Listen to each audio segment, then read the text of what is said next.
નમસ્કાર, આપ જોઈ રહ્યા છો નેશન પ્લસ ન્યૂઝ. હું છું આપની સાથે હેતલ ભગત. ગુજરાત માધ્યમિક અને ઉચ્ચતર માધ્યમિક શિક્ષણ બોર્ડ દ્વારા બોર્ડની પરીક્ષાનો પ્રારંભ થઈ ગયો છે. રાજ્યની વિવિધ શાળાઓમાં બાળકો પરીક્ષા આપવા માટે પહોંચ્યા હતા. અરવલ્લી જિલ્લામાં કુલ 28,000 જેટલા વિદ્યાર્થીઓ પરીક્ષા માટે નોંધાયા છે.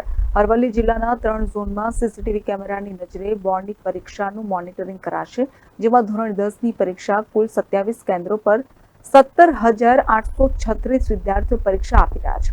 જ્યારે ધોરણ 12 સામાન્ય પ્રવાહમાં કુલ 14 કેન્દ્રોમાં 8,732 વિદ્યાર્થીઓ, જ્યારે ધોરણ 12ના વિજ્ઞાન પ્રવાહમાં કુલ 3 કેન્દ્રોમાં 1,728 વિદ્યાર્થીઓ, એમ કુલ મળી 44 કેન્દ્રો પર 28,295 પરીક્ષાર્થીઓ પરીક્ષા આપશે. આ માટે જિલ્લા વહીવટીતંત્ર તેમજ શિક્ષણ વિભાગ દ્વારા ખાસ વ્યવસ્થા કરવામાં આવી છે.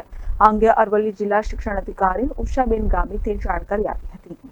બોર્ડની પરીક્ષાને લઈને મોડાસાની શ્રી જેવી શાહ ઇંગ્લિશ મીડિયમ સ્કૂલ ખાતે બાળકો પરીક્ષા માટે પહોંચ્યા હતા, જ્યાં અરવલ્લી જિલ્લા શિક્ષણ અધિકારી ઉષાબેન ગામિતે બાળકોને કુમકુમ તિલક કરી આવકાર્યા હતા. આ સાથે જ ML ગાંધી ઉચ્ચતર કેળવણી મંડળના પ્રમુખ મહેન્દ્રભાઈ શાહ, હોદ્દેદારો તેમજ શિક્ષકો ખાસ ઉપસ્થિત રહ્યા હતા.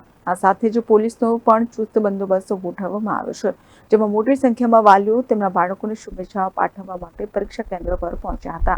મહેન્દ્ર પ્રસાદ, નેશન પ્લસ ન્યૂઝ, અરવલ્લી. સમાચારોના સતત અપડેટ મેળવવા માટે અમારી નેશન પ્લસ ન્યૂઝની યુટ્યુબ ચેનલને સબસ્ક્રાઇબ કરો, બેલ આઇકન દબાવો અને જોડાયેલા રહો ફેસબુક, ઇન્સ્ટાગ્રામ અને ટ્વિટર પર.